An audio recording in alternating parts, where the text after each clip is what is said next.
आप भी डोटासरा जी हैं? मैंने कहा जी हाँ।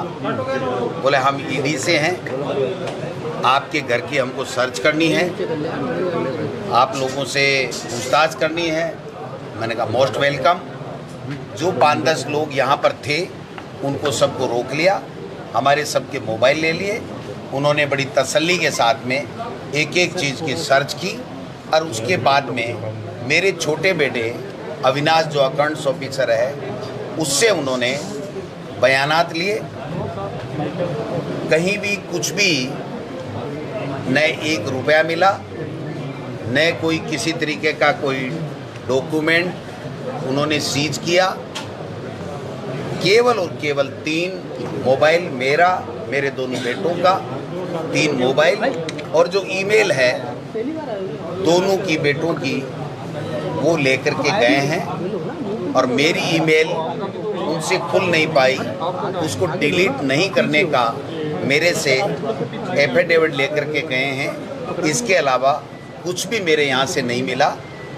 केवल और केवल मेरे बेटे से उन्होंने जो सवाल किए वो सवाल तो उन्होंने अपने अलग से किए, बट जो मुझे जानकारी मिली है केवल कलाम कोचिंग से हमारा परिवार का क्या संबंध है इसके ऊपर उनकी पूरी की पूरी कार्यवाही, बयान पूरा का पूरा केंद्रित था।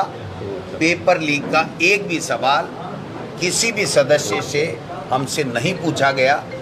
कानूनी रूप से जो उनके पास में भारतीय जनता पार्टी के तमाम नेताओं के द्वारा या किन्हीं के भी द्वारा जो सूचनाएं भेजी गई हैं, मैं समझता हूं कि उनके ऊपर एक इस तरीके का वातावरण बना करके और ये जो कार्रवाई भारतीय जनता पार्टी जिस तरीके से माहौल बनाना चाहती है, बिगाड़ना चाहती है, मैं समझता हूं कि ये प्रजातंत्र के लिए ठीक नहीं है। हम तैयार हैं, जो भी ईडी को कोई भी पूछताछ करनी हो, कोई भी जानकारी लेनी हो, हम उनको जानकारी उपलब्ध कराएंगे। जो भी दस्तावेज चाहिए उनको वो हम दस्तावेज उपलब्ध कराएंगे। अगर कहीं भी एक आलपिन की नोक जितना भी हमारा किसी पेपर लीक में किसी भी परिवार के सदस्य का अगर कोई इन्वॉल्वमेंट पाया जाए तो हम लोग पूरी तरीके से स्पष्ट करना चाहते हैं कि न तो हमारा पेपर लीक से कोई संबंध है, न हमारा कलाम कोचिंग से कोई संबंध है। केवल और केवल ये वातावरण दूषित करने का काम भारतीय जनता पार्टी कर रही है। इसका हम मुंहतोड़ जवाब देंगे और जनता के बीच में जाएंगे, जनता को इनकी सच्चाई बताएंगे और जो जनता फैसला करेगी वो जनता हमें वो फैसला हमें स्वीकार होगा। कल हम लोग मुख्यमंत्री जी, मैं, रंधावा जी सब लोग चर्चा करेंगे कोर कमेटी में कैसे इलेक्शन को आगे लेके जाना है। ये हमारा टाइम वेस्ट करना चाहते हैं, हमको प्रेशराइज करना चाहते हैं, हमको डराना चाहते हैं। न हम डरने वाले हैं, न प्रेशर में आने वाले हैं। हमने कोई गलती नहीं की, हमने कोई भ्रष्टाचार नहीं किया, हमने कोई गड़बड़ नहीं की। न पेपर लीक से हमारा कोई संबंध है, न कलाम कोचिंग से हमारा संबंध है।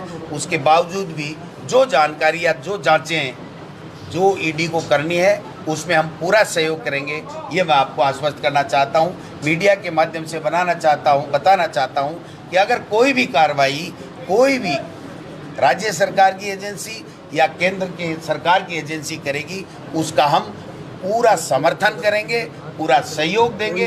जो उनको जानकारी चाहिए वो जानकारी हम उनको देंगे, वो अपनी कानूनी कार्रवाई करें, हमें इसमें कोई दिक्कत नहीं है। हम हमारा चुनाव भी लड़ेंगे, राजस्थान में कांग्रेस की फिर से सरकार बनाएंगे। डोटासरा जी, कल बड़ा प्रदर्शन जयपुर में बड़ा प्रदर्शन मैं करने उनको वाले ये देना चाहता हूँ कि 2009 के मायने बीटा गोल होया, वो बीटो खुला गोनी। मैं 1.5-2-3 महीने से सुन रहा था कि महरिया जी लोगों को ये कह रहे हैं कि चुनाव को रंगीन बना दूंगा। अगर यही रंगीन था तो महरिया जी ने बहुत बड़ी गलती कर ली।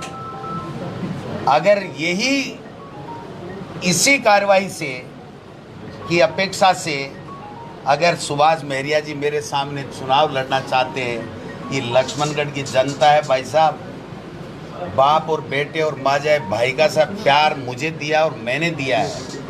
समझे ना, लक्ष्मणगढ़ की जनता सुभाष महरिया जी को बता देगी कि ये क्या चुनाव होता है, और राजस्थान की जनता राजस्थान में बता देगी कि हम लोग कांग्रेस के सच्चे सिपाही हैं, कांग्रेस के लिए जान दे सकते हैं, कांग्रेस के लिए काम करते हैं, 36 कौमों को साथ लेकर के चलते हैं। इसलिए कांग्रेस राजस्थान में फिर से आएगी।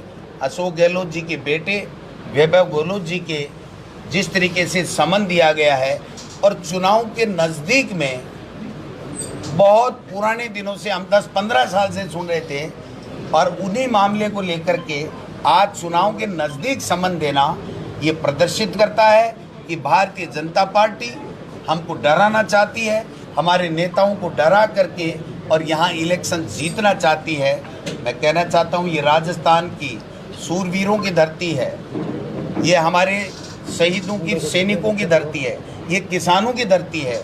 मैं किसान का बेटा हूँ, मैं न डरने वाला हूँ न घबराने वाला हूँ। मेरे साथ में मेरे लाखों लाखों कांग्रेस के कार्यकर्ताओं का प्यार, आशीर्वाद और स्नेह है। मैं मुख्यमंत्री जी के बेटे को जिस प्रकार से ईडी ने समन दिया है, उनकी घोर शब्दों में निंदा करता हूं, और केंद्र की सरकार ने जो रवैया अख्तार वहां पर कर्नाटक में किया, वहां पे मुंह की खानी पड़ी।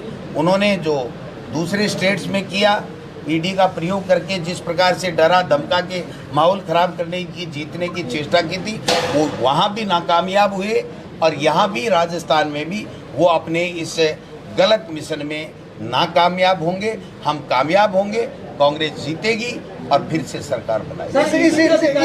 संजीवनी की जांच के लिए भी कुछ कहा है क्या?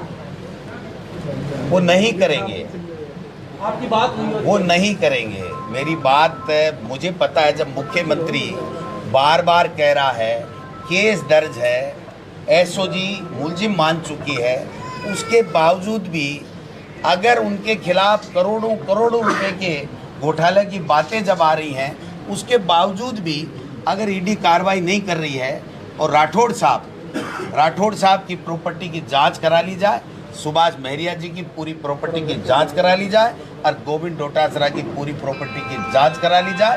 राठौड़ साहब कह रहे हैं ना, दूध का दूध और पानी का पानी हो जाएगा। अगर हिम्मत है इन दोनों नेताओं में, तो मेरी और अपनी खुद की जांच करा लें। दूध का दूध पानी कैसे होता है, या दूध फटता है, या दूध क्या होता है, वो पता नहीं। एक बात और थी कि जैसे आपके समर्थकों में काफी उत्साह था आज, और इनका ये भी कहना था कि हम तो धन्यवाद दे रहे हैं ईडी को कि आज जो माहौल है वो जीत के बजाय लीड पे हो गया। आप भी मानते हो इस बात को? देखिए, कार्यकर्ता मेरी जान है, और कार्यकर्ता के कारण से ही गोविंद डोटासरा की ये हैसियत है। इसलिए कार्यकर्ता का मेरे पास शब्द नहीं है, मैं किन शब्दों में आभार प्रकट करूं। 9 बजे से लेकर के रात को 9 बजे तक जिस प्रकार का जो प्रदर्शन, जो मेरे समर्थन में जो नारेबाजी और जिस प्रकार का जज्बा दिखाया, मैं मेरी ज़िंदगी नहीं, मेरा पूरा परिवार कभी ज़िंदगी में भूल नहीं सकता।